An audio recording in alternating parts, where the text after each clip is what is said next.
Stella's first love made a comeback. After all my hard work, the Best Actor award at the film festival was handed out like a gift. Backstage at the awards, she found me. "Is there anything else you want? I'll do my best to give it to you." I looked at the woman I'd been in love with for years. I had planned to propose if I won the Best Actor award. But now I suddenly wanted to give up. Stella didn't really have to ask me about it. She runs the largest entertainment company. She's worth billions. Even prestigious film awards have capital influences. If she wanted to give the Best Actor award to someone else, how could I stop her? Right now, she was sitting on the couch in the dressing room. Her head was slightly down, and her brows were furrowed with tiredness. "I know you've been preparing for this award for a long time, but Jackson needs it to boost his career," Stella said, tapping the armrest with her finger, her voice low. "So you're a bit hard done by. Is there any other compensation I can offer?" Wow, she really knew what this award meant to me. Huh? Over a year of leaving early and coming home late from set. I didn't use a stunt double to better connect with the role.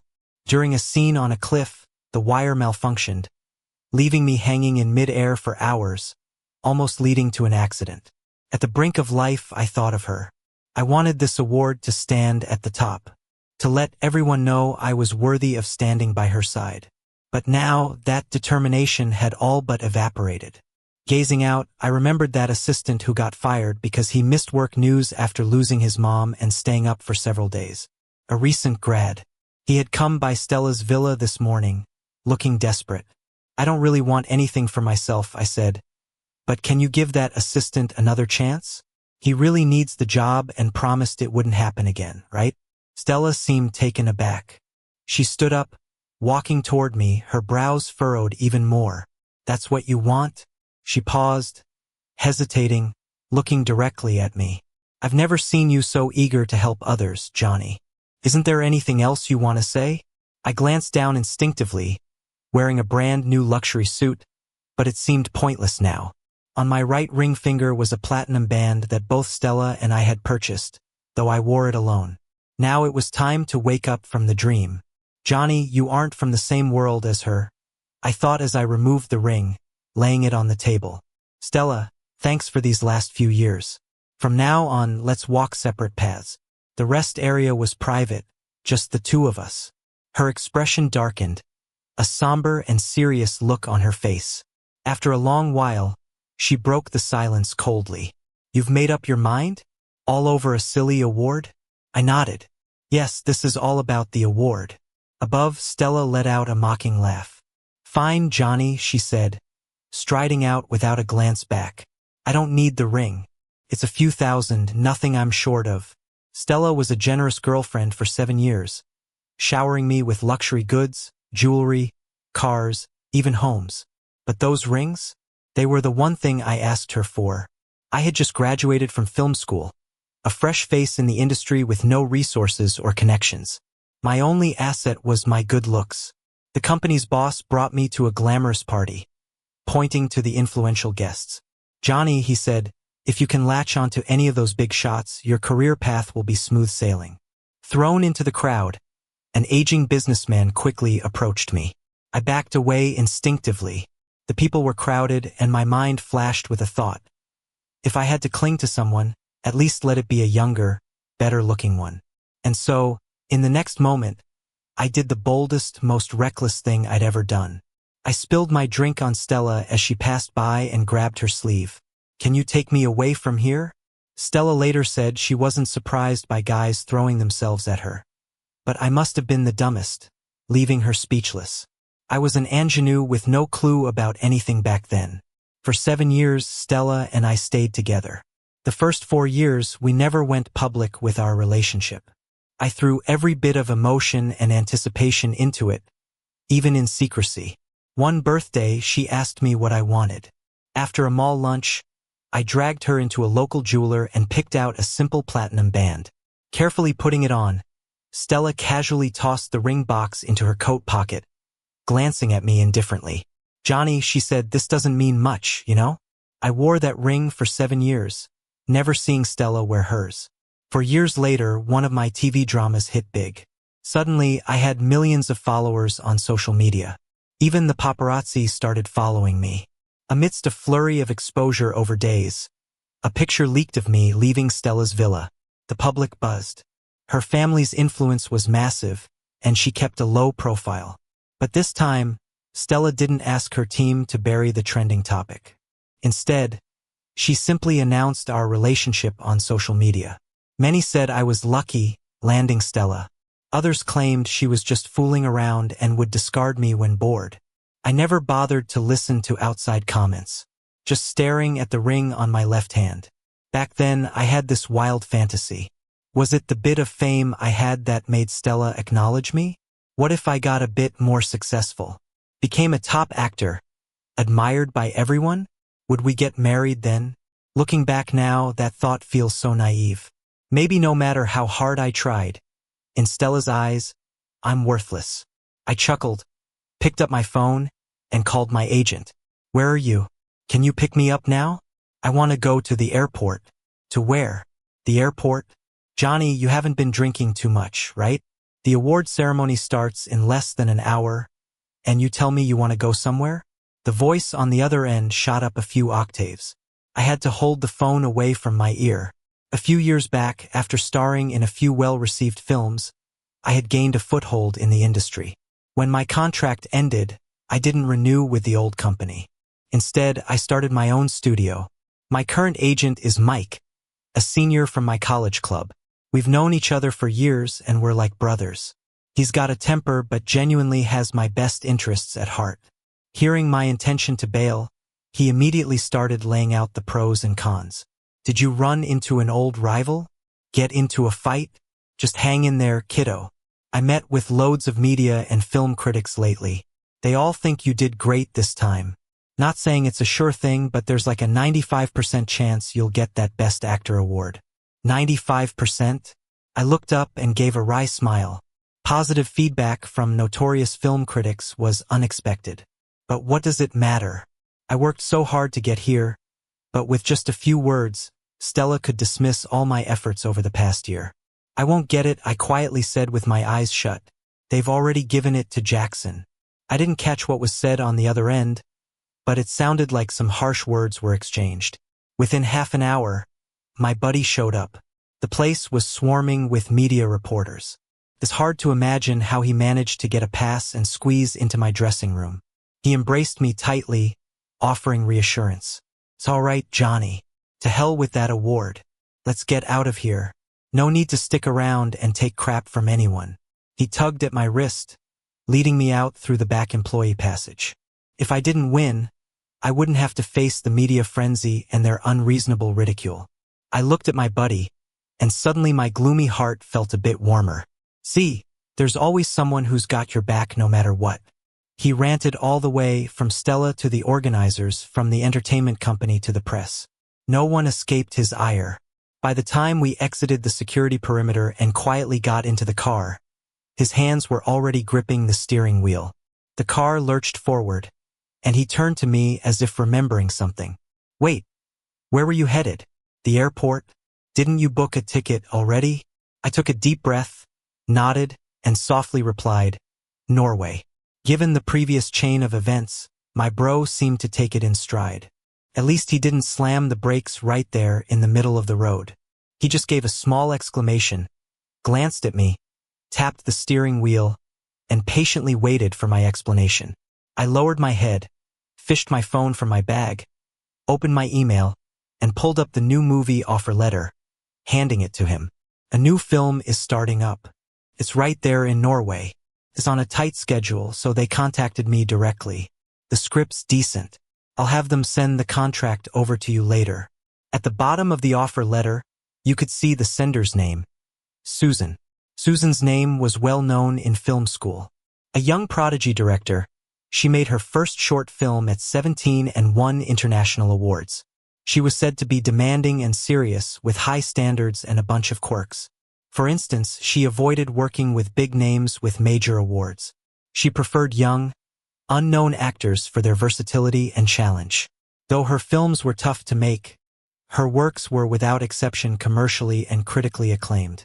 Years ago, Susan had reached out to me, too. I still remember the thrill of seeing her collaboration invitation in my inbox. She was considered one of the most talented and well-known directors of our time.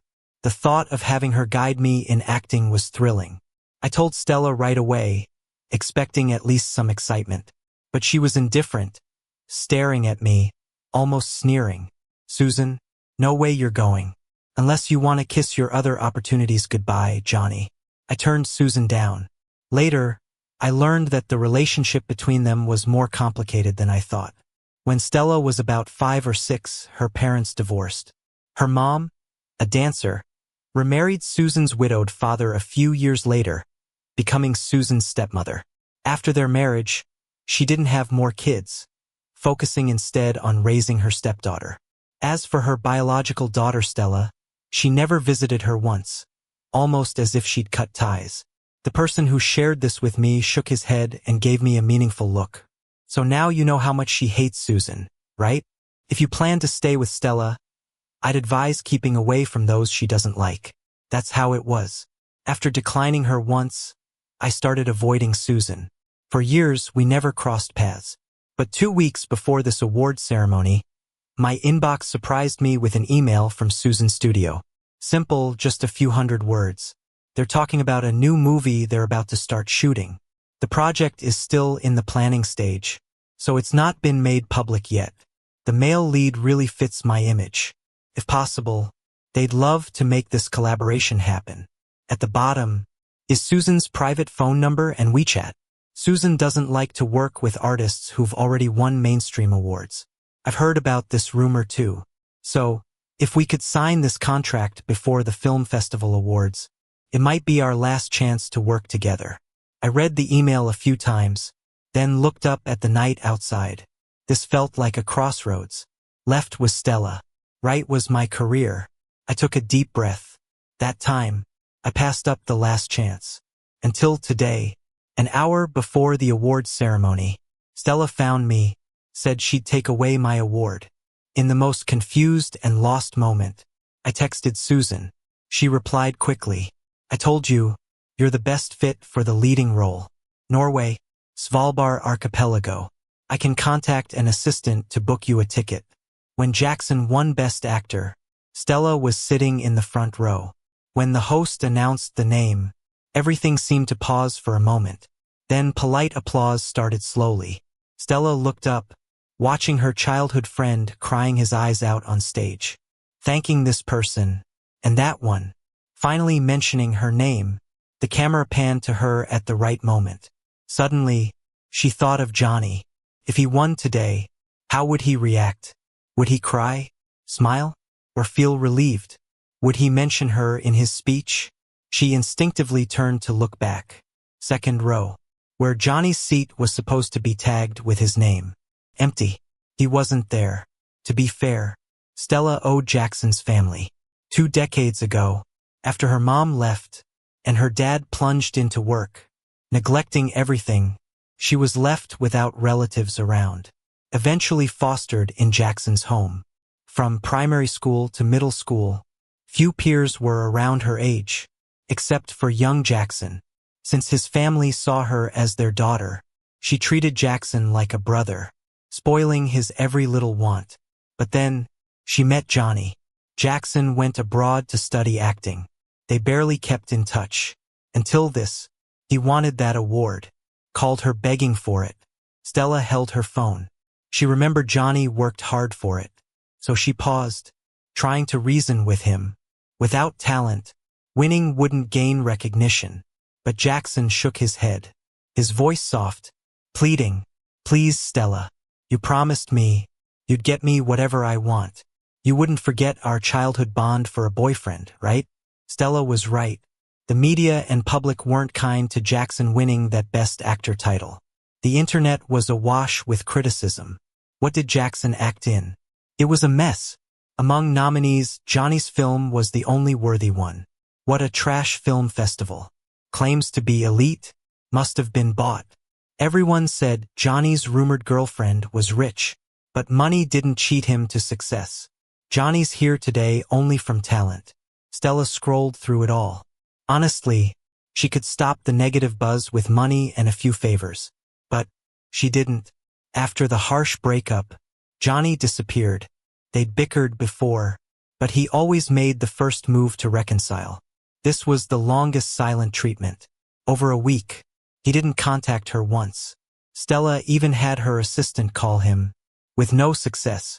From her pocket, she took out the ring Johnny left in the lounge. Rubbing it with her finger. Suddenly, panic and anxiety rose. When would he come back? He wouldn't just leave, right? At that moment, 2 knocks came at the door. An assistant came in with a file. He lowered his head, softly said, "It's about Johnny. We got some info." Stella looked up sharply, eyeing the assistant, barely out of college. He'd made a mistake earlier, gone through disciplinary actions. But Johnny vouched for him, pulling him back. He pulled out some photos, laying them before Stella. Blurry, obviously secretly taken. The backdrop was snowy glaciers. A tall, slim woman wrapped her arms around Johnny, shielding him from the camera. Despite the darkness, Stella instantly recognized her. Susan, the woman she'd hated for so long. The one who took away her mom. Like something exploded loudly in her ears. Her fingers trembled uncontrollably. The assistant hesitated, adding, "We bought all the photos. Paparazzi took them." In a small town in northern Norway, Stella pressed against the table, slowly standing. She chuckled coldly. "All right, line up the travel. We leave tonight." Walking out of the airport, I spotted Susan immediately. I never expected someone like her to personally greet me. Norway's spring is cold. My coat was too thin. While starting the engine, she handed me an unopened down jacket. The place we're headed is called Longyearbyen, roughly a 10-hour drive. A small town, with a few thousand folks. So quiet. The nights seem long too. We were just talking, and then suddenly Susan turned to me. "Have you read the script?" I quickly nodded. On the plane, I read it thoroughly from start to finish. She smiled. Her voice was soft, but gentle. We chatted more about the character. I realized then, Susan wasn't quite like the rumors. People said she was quiet and reserved, a serious workaholic. I turned my head and snuck another glance at her. Since we met, her smile never disappeared. It was like something made her happy, her eyes crinkling, a hint of blush on her cheeks. She seemed so gentle. Susan told me, Longyearbyen is the closest city to the Arctic. The movie has many scenes with auroras, so that's why we chose this spot. She had checked with the weather station. This month is peak time for those phenomena, so we needed to seize the opportunity. And I barely rested, quickly diving into filming. This movie is more of an art piece. Not many actors, and many of them are foreigners. My spoken English is just all right. So over a few days, I ended up talking more and more with Susan. She never seemed to mind, answering my questions over and over patiently, teaching me the acting techniques. Everything was smooth until something unexpected happened. Someone leaked our filming schedule to the media. By evening, when we were about to wrap up, several paparazzi came in small vans, cameras flashing, shouting, "Susan, is this the movie you've been working on for years? Could the lead actor tell us more? He looks familiar." "Johnny, wasn't he just in the running for Best Actor? Johnny, can we get an interview?" I thought I heard Susan curse.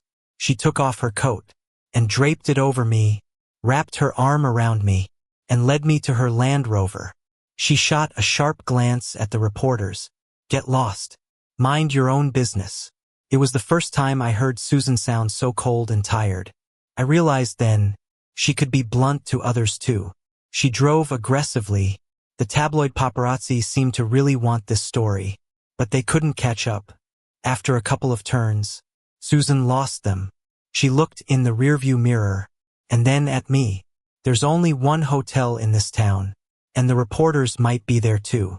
I have an apartment here. It's small, but it should do for now." The apartment was on the edge of town.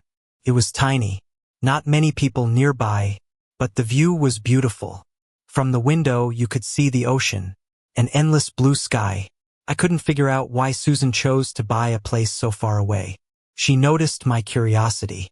She laughed and explained, "My mom and dad found it on a trip. My mom's a dancer, and she felt she could draw inspiration from such harsh climates." I was puzzled for a bit, then realized she meant her stepmother. Susan spoke of her so respectfully. "She might not be my biological mom, but she's always been kind to me. She acted in musicals back in her youth. You two might have a lot in common." She glanced at me. "Johnny, my mom's flying in soon. Maybe you'd like to meet her?" No paparazzi followed us to the apartment, but it was really small. Only one bedroom and a single bed. As we entered, Susan pulled out sheets and a comforter. She seemed a bit embarrassed. "Johnny, you take the bed. I'll sleep on the floor. The situation's being handled already. Things should get back to normal by tomorrow." I wanted to offer up my spot, but everything had been non-stop lately. Award shows, flights all night, and then shooting, plus running from paparazzi today. I was exhausted. As I flopped back, I landed on the bed. Susan seemed surprised. She hurried over and checked my forehead with her cool hand. "You've got a fever, Johnny." That night, Susan barely slept. She rummaged through the apartment's cabinet, found some medicine, though it was traditional medicine. All night, she kept in the kitchen boiling the concoction, while checking on me now and then. I lay there watching her, and suddenly remembered when I was with Stella. There was a rough time for her. Her company was being investigated. Lots of reports filed against them, and inspectors were constant visitors for weeks. It wore her out. She barely slept. In the end, her health gave out, and she was hospitalized. I was out of the country at an event when I heard. I canceled my schedule, flew back overnight for hours. When I arrived at the hospital, Stella was in a VIP room, asleep. I knew there was little I could do, but still, what if she wanted someone familiar nearby when she awoke? Later, when Stella opened her eyes, I was there peeling an apple. She looked at me, her face blank and weary, not surprised, maybe even annoyed. Why bother coming back? She paused, then half smiled. "Johnny, don't tell me you're really in love with me." Her dismissive tone felt like she was reminding me, no matter how much love I pour into her, our ending won't change. In a haze, I seemed to confuse reality and the past. I opened my mouth, and suddenly spoke in Stella's words. "You don't really like me, do you?" As soon as I said it, I froze, realizing what just happened. I didn't speak loudly, but Susan definitely heard. She was standing at the kitchen door, holding a freshly brewed herbal medicine, staring at me with wide eyes. Her ears turned red, and her mouth opened and closed. You what?" The atmosphere was painfully awkward. I sat up straight, waving my hands frantically, to try and explain, but before I could say anything, there was a sudden, urgent knock at the door. The knocking was hard and insistent, as if something really important was going on. Susan's expression turned serious. It was the middle of the night, and we were in a secluded area. If it wasn't the press, it was something to be cautious about. The knocking grew more frantic, almost like whoever it was going to break the door down. Susan moved toward the door, pointing behind her. "Under that cabinet," she said, "there's a shotgun. If we need it, just throw it to me." She opened the door, and there stood Stella, with bloodshot eyes and dust from the road. First, Susan thought it was a journalist who got wind of something, or worse, a vagabond or a robber. As for Stella, Susan wasn't oblivious to our relationship. Still, she thought of Stella as arrogant and self-centered, never caring for anyone. When I missed the award ceremony, Stella became more covetous, as if betting our relationship wouldn't be the same again. She didn't expect Stella to come straight here on a private plane, in the dead of night, crossing half the globe. Wrinkled shirt, coat still damp from the fog. She stepped in and saw me bundled in blankets next to the soul bed. The heater was cranked up, and with my fever, I only wore a thin shirt. No one spoke, but clearly, Stella misunderstood. Stella stood frozen, looking confused, as if she didn't grasp the situation. Then she rushed forward, grabbing Susan by the collar, and pushing her down, shouting and slapping her. "Who do you think you are? I always knew you had ulterior motives. From the moment you met Johnny, your eyes never left him. Without me stopping you, would you have confessed to him?" I was shocked, knowing Susan had been sleepless from filming and taking care of me tonight. She couldn't stand up to Stella like this. Leaning back against the cabinet, Susan smirked, though she looked defeated. "You're right, I liked him all along." "Stella, are you upset because you're scared Johnny doesn't want you anymore?" That sneer seemed to set Stella off for good. Staring at Susan, tears in her eyes, Stella looked filled with raw hate, seeing Susan as her mortal enemy. She screamed, "Susan, why don't you just die? Why do you always take what's mine?" I had no doubt Stella wouldn't stop if no one intervened. So I remembered Susan's words, found the shotgun from the cabinet, and pointed the dark muzzle at Stella's shoulder. I took a deep breath and said, "Stella, leave." I can still remember the look in Stella's eyes, panicked, disbelieving. I followed her for so long. She couldn't fathom I'd ever stand against her for someone else. She lowered her gaze, ran her fingers along the barrels, and pushed it away gently. "You don't need the gun," Stella murmured with a touch of sadness. "I'm not thick-skinned enough to stick around if you tell me to leave." With a bang, the apartment door slammed shut. I rubbed my nose, turned around, and went over to Susan. I bent down to help her up. Susan's face turned nervous, remembering what she had said before. She glanced away, picked up the herbal medicine, and coughed softly. "Drink this first," she said, "then we'll figure things out." "Yeah, figure things out." Wrapped up in my blanket, I thought as I laid back, Stella's still here. Maybe I should settle things with her. Susan's herbal remedy worked wonders. I slept soundly through the night, only waking around midday. Susan was draped in a coat, slumped by my bedside. She looked exhausted, hair a mess, lips tightly pressed, lost in some dream. I smoothed her brow, careful not to wake her, put on my jacket, and opened the apartment door to head out. Rounding a corner, I found Stella leaning against a Cullinan, holding a cigarette by a pile of burnt-out stubs. She slowly looked up, hearing my footsteps. "Stella, we need to talk." Her voice was raspy. "Okay." A nearby park had a bench, and I took a seat, clutching my coat tighter. I felt better after a night's rest, but Stella seemed even rougher. There was a vendor nearby, where she bought a hot drink to offer me. When she stretched out her hand, even if I tried not to, couldn't help notice the platinum ring on her finger, the one I begged her to buy as a matching set years ago. 7 years on, it's the first time she wore it. I hesitated for a moment, sighed, and turned my head away. What's the point? I lost mine ages ago. Stella, you know as well as I do, there's no going back. She looked at me intensely, her throat working, and I couldn't tell if it was her cold, but it seemed like she choked up. Her voice had a hint of a whimper to it. She hadn't lost it. She pulled out a red velvet ring box from her coat pocket. Her fingers trembled slightly. I went back to the resting room, brought it back. "This ring is the proof of our 7-year relationship. How can it be just lost like that? I'm gonna put it on you right now." She kept repeating it in a low voice, almost in a daze. Pulling at my fingers, she said, "Once it's on, we'll go back and get married, never to be apart." People always said Stella was mature beyond her years, took over the company, calm and composed with deep schemes. But now, she seemed like a naive young girl, anxious, restless, uneasy. Her eyes were red, gripping my wrist tightly, as if that would keep me, as the Johnny I used to be, always trailing behind her. But when she looked up, all she saw was my cold, disdainful gaze. Stella finally broke down a bit. "Don't look at me like that, Johnny," she said.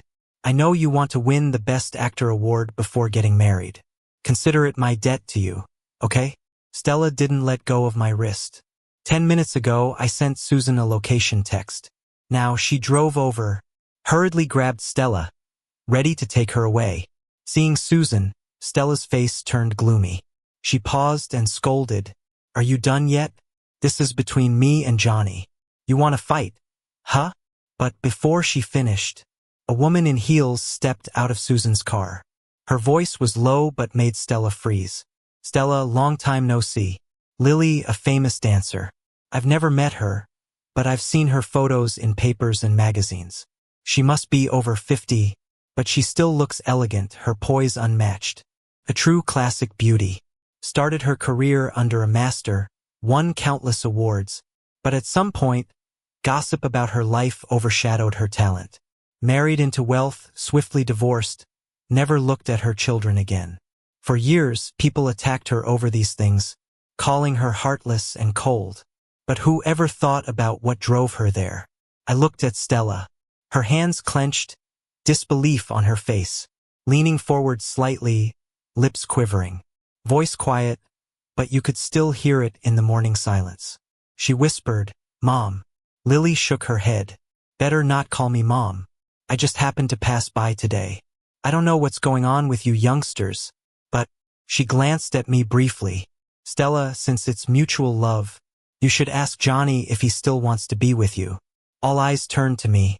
Perhaps because of her biological mother, Stella let go of my hand. Frowning, pleading, slowly said my name. Johnny. This time I ignored it. Instead, I walked over to Lily, this woman who's been through so much. She glanced at me, patted my shoulder, and smiled a little. All right, since you've decided, let's go home. As we headed to Susan's car, a breeze blew by. I heard a shout from behind, full of anger, unwillingness, pain. It wasn't directed at me, but at the mother who left a decade ago. I've already admitted my wrongs. Why won't you forgive me? You've abandoned me for so many years. Now someone else loves me, and you want to take him away too. Mom, Mom, Mom, why do you hate me so much? Why? She cried. I didn't look back. Lily didn't either. We both knew. Some things are just beyond fixing. After we got back to the small apartment, Lily called me over, wanting to chat a little more. She brought up the little house, said when she and Susan's dad traveled to Norway, they randomly picked one. Just an offhand remark then, but he remembered it. After dinner, he took me to find the seller and completed the deal. She tilted her head at me, winked. Actually, Susan and her dad are quite alike, a gentle girl, and she's liked you for a while now. I was a bit surprised. Really? Though Stella's fights mentioned it. Susan and I hardly interacted, making it seem not quite real. Lily nodded, adding, yes, she has all your posters and magazines since your debut. But you were dating Stella then, and given their relationship, it's hard to intervene. But I think, if she knew you and Stella wouldn't last, she might have acted sooner. Lily said she was off to explore more of the town. Before leaving, she repeated what she said in front of Stella. Love requires mutual feelings, Johnny. Though Susan is nice, it's your choice. Walking back to the apartment alone, I looked up, saw Susan coming from the opposite direction. Our eyes met. She quickly walked to me. After a quick look over, she finally asked cautiously, Johnny, did my mom say anything? I chuckled. Why, afraid of what I'll find out? I meant it as a joke. But Susan stopped, seriously nodded. Yeah, I'd prefer to tell you myself. Johnny, I like you. Though close to the Arctic, today's weather seemed nice. I gently took her hand, smiling, although we've only known each other for 7 days. Even after 7 years together, does it mean things will end well? I whispered softly. So, Susan, how about we start getting to know each other from today? Extra, Stella. Stella's father passed away from late-stage cancer the same day Johnny got married. Before he died, he still hoped Lily would come back and see him one last time. Stella sat by the hospital bed, looking at her father's gaunt figure, and gently encouraged him to let go of this dream. Her father was terribly ill. His mind was slipping. Sometimes he thought it was 30 years ago, just after he'd gotten married. He stretched out his scar-covered arm, constantly calling Lily's name. Lily, want some cake? Lily, don't upset your mom. Lily, come back just this once. Then he'd briefly regain some clarity, looking at Stella sorrowfully, and say, Stella, call your mom. Tell her it's my dying wish. She'll have a change of heart. Stella remembered that morning in Norway. Her mom said coldly, don't call me mom. Some wounds cut too deep to heal. She put her phone down and shook her head. Stop dreaming. You know what today is, right? It's the day his stepchild got married. Stella leaned over, close to his ear, speaking slowly. Don't you see? She valued that daughter and son-in-law of hers so much more than us. It's better you stop dreaming about it. She's forgotten all about us on a day like this. Why would she care? Her father passed on. Stella stood outside the hospital, lighting a cigarette. Thinking back, her parents did have some good times together. When did it all change? Maybe when her dad's childhood friend, with a proper family background, returned home. Lily didn't fit in with those rich families. They looked down on her as a dancer and criticized her unfairly. Then her husband began to compare Lily with another heiress. Stella sometimes wondered how her mother held on as long as she did. Perhaps she had something that kept her going until she didn't. Once, when Lily was practicing dance at home, Stella stepped out from her bedroom, looking down from the staircase. She was just a small child but stood tall with disapproval, telling her mother, can't you stop making noise? No wonder everyone says dancers and singers and actors don't belong at the table. Can you stop embarrassing Dad and me? Stella often thinks parental views might really shape our lives. Though she was so regretful after her mom left, when she got with Johnny, she still looked down on his acting career. Everything exploded when Jackson returned. After Johnny got married, he and Susan moved south. The film he shot in Norway did great, winning praise and smashing box office records. The next year, he entered 3 major international film festivals and won his first Best Actor award. In this industry, people only respect success. He rarely heard people mention Jackson's name anymore. Even Stella didn't think about him much, since she'd lost touch. Johnny thought his life was definitely moving forward. 7 years later, Susan got pregnant. They traveled often, sometimes with Lily and Susan's father. That year, Stella traveled for work and stumbled into a conversation about Johnny. Someone mentioned, you know Susan, right? That super famous director? Heard her muse is her husband. They're probably in this city right now, booked at this very hotel. Stella's heart skipped a beat. It had been years since she'd checked in on them. Maybe fate wanted them to cross paths again. She sat for a moment, then stood up, leaving her drink behind. Ignoring the surprised looks, she marched out. But she had no idea where Johnny might be, or if that person was even telling the truth. Wandering with her phone in hand, feeling lost, she bumped into a nanny with a child near a vending machine in the hallway. The little girl was pointing at the chocolate in the display, her voice soft and sweet. I want that. I want to eat it. The nanny hesitated. You've already had sweets today, my dear. Mommy wouldn't agree, all right? The girl pleaded, turning around. Stella realized that after all these years, she hadn't forgotten him. She could recognize his child instantly. Stella bought all the chocolate from the vending machine. Dressed elegantly, she seemed imposing, and the nanny didn't say anything. The little girl was delighted. She asked, is your daddy happy today? The child, around 5, nodded enthusiastically. Of course. We saw the ocean, went to the amusement park, watched fireworks at night. Grandpa took Grandma to the art exhibit she always wanted to see. Daddy gave Mommy a beautiful pink diamond. And now I have chocolate too. Stella finally understood it was fate. But not the kind where they'd meet again. It was fate telling her time had passed. He was truly lost to her now.